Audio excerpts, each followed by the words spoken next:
Chief engineer Baikunthanath Sadangi Odisha vigilance ଟିମ୍ର ଚଢ଼ାଉ ଦେଖି ଝରକା ପଟେ 500 ଟଙ୍କିଆ ବିଡ଼ା ବିଡ଼ା ନୋଟ୍ ଫିଙ୍ଗି ଦେଉଥିଲେ। ଚିଫ୍ ଇଞ୍ଜିନିୟର ବୈକୁଣ୍ଠନାଥ ଷଡ଼ଙ୍ଗୀଙ୍କ ଘରେ ଏମିତି କେତେ କେତେ ଟଙ୍କା ଥିଲା ଯାହା ଫଳରେ ସେ ଭିଜିଲାନ୍ସ ଟିମ୍କୁ ଦେଖି ବିଡ଼ା ବିଡ଼ା 500 ଟଙ୍କିଆ ନୋଟ୍ ଫିଙ୍ଗି ଦେଉଥିଲେ, ଯାହାକୁ ସ୍ଥାନୀୟ ଲୋକ ଦେଖି ପୁରା ଆବାକ୍ ହେଇଯାଉଥିଲେ ଏବଂ ଜୋର ଜୋରରେ ଚିଲ୍ଲାଇ କହୁଥିଲେ, ଝରକା ପଟେ ଟଙ୍କା ବର୍ଷା ହେଉଛି। ଚିଫ୍ ଇଞ୍ଜିନିୟର ବୋଧେ ଜାଣିନାହାନ୍ତି ଯେତେବେଳେ ଭିଜିଲାନ୍ସ ଚଢ଼ାଉ କରେ ସେତେବେଳେ ପ୍ରଥମେ ଘର ଚାରିପଟୁ ଚଢ଼ାଉ କରିଥାଏ, ଯେମିତି କେହି ବାହାର ଲୋକ ଘର ଭିତରକୁ ପଶିପାରିବେ ନାହିଁ କିମ୍ବା ଘରେ ଥିବା କୌଣସି ବି ଲୋକ ବାହାରକୁ ଆସିପାରିବ ନାହିଁ। ଭିଜିଲାନ୍ସ ଦ୍ୱାରା ଜାରି ହୋଇଥିବା ସର୍ଚ୍ଚ ୱାରେଣ୍ଟ ବଳରେ 8 ଜଣ ଡିଏସ୍ପି, 12 ଜଣ ଇନ୍ସପେକ୍ଟର ଏବଂ 6 ଜଣ ଏଏସ୍ଆଇ ଏବଂ ଅନ୍ୟାନ୍ୟ କର୍ମଚାରୀମାନେ ମିଳିମିଶି ଚଢ଼ାଉ କରିଥିଲେ। ଚିଫ୍ ଇଞ୍ଜିନିୟର ବୈକୁଣ୍ଠନାଥ ଷଡ଼ଙ୍ଗୀ ନିଜ ଇନକମ୍ ଠାରୁ 483% ଅଧିକ ସମ୍ପତ୍ତି ରଖିଥିଲେ, ଅର୍ଥାତ୍ ନିଜେ ଯେତିକି ଟଙ୍କା ଇନକମ୍ କରୁଥିଲେ ତାର 483 ଗୁଣ ଅଧିକ ସମ୍ପତ୍ତି ତାଙ୍କ ପାଖରେ ମିଳିଥିଲା। ଆଉ ସେହି ବହିର୍ଭୂତ ସମ୍ପତ୍ତି ଠୁଳ ଅଭିଯୋଗରେ ଓଡ଼ିଶା ଭିଜିଲାନ୍ସ ଟିମ୍ RW ବିଭାଗର ମୁଖ୍ୟ ଇଞ୍ଜିନିୟର ବୈକୁଣ୍ଠନାଥ ଷଡ଼ଙ୍ଗୀ ଘରେ ଚଢ଼ାଉ କରିଥିଲେ। ଆଉ ଚଢ଼ାଉ ସମୟରେ ଭିଜିଲାନ୍ସ ଟିମ୍ ହାତରେ ଯାହା ଲାଗିଥିଲା ତାହା ଜଣେ ସାଧାରଣ ଲୋକ ଜାଣିଲେ ତାକୁ ଆଶ୍ଚର୍ଯ୍ୟ ପରି ଲାଗିବ।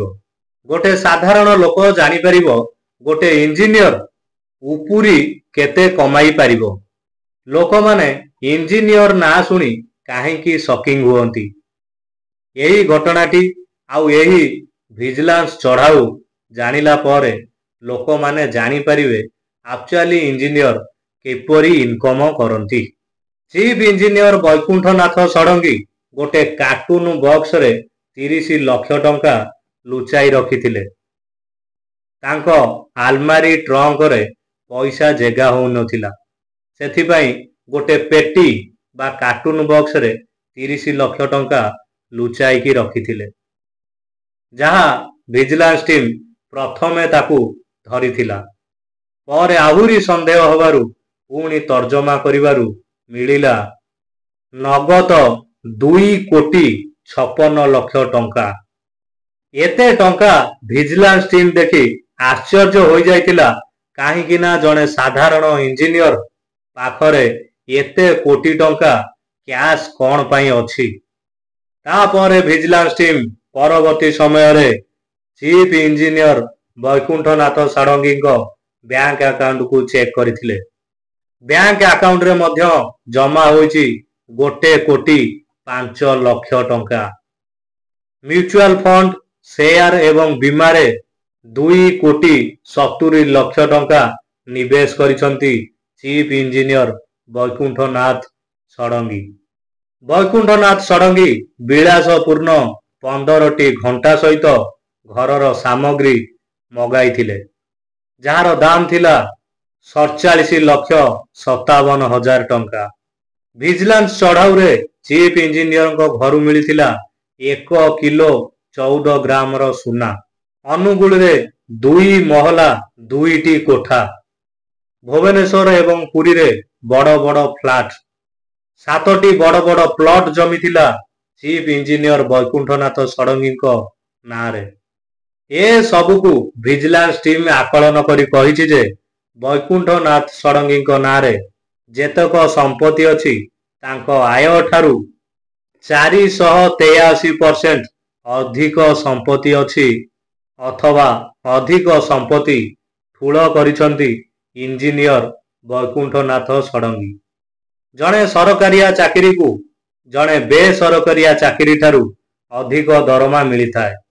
ତା ସହିତ ତାକୁ ଅଧିକ ସହଯୋଗ ସୁବିଧା ମଧ୍ୟ ମିଳିଥାଏ, ଯେପରି ରହିବା ପାଇଁ ଘର, ଯାତାୟାତ କରିବା ପାଇଁ ଗାଡ଼ି, ଏପରି ଅନେକ ସୁବିଧା ତାଙ୍କୁ ଦିଆଯାଇଥାଏ। ଏତେ ପରେ ବି ସେମାନଙ୍କୁ ଆହୁରି ଟଙ୍କାର ଲୋଭ କାହିଁକି ଲାଗିଥାଏ। ଆଉ ସବୁଠୁ ବଡ଼ ଆଶ୍ଚର୍ଯ୍ୟର କଥା ହେଉଛି ଚିଫ୍ ଇଞ୍ଜିନିୟର ବୈକୁଣ୍ଠନାଥ ଷଡ଼ଙ୍ଗୀଙ୍କର ଆଉ ଗୋଟେ ଦିନ ଯାଇଥିଲେ ତାଙ୍କର ରିଟାୟାରମେଣ୍ଟ ହୋଇଥାନ୍ତା, ଅଥବା ଚାକିରିରୁ ସେ ଅବସର ପ୍ରାପ୍ତ ନେଇଥାନ୍ତେ। ତାଙ୍କର କାର୍ଯ୍ୟକାଳ ସରିଯାଇଥିଲା। ଆଉ ମାତ୍ର ଗୋଟିଏ ଦିନ ଯାଇଥିଲେ ସେ ଖୁସି ଖୁସିରେ ପୁରା ଘରକୁ ଫେରିଥାନ୍ତେ ରିଟାୟାରମେଣ୍ଟ ହୋଇ। କିନ୍ତୁ ଭାଗ୍ୟ ତାଙ୍କୁ ସାଥ ଦେଇ ନଥିଲା।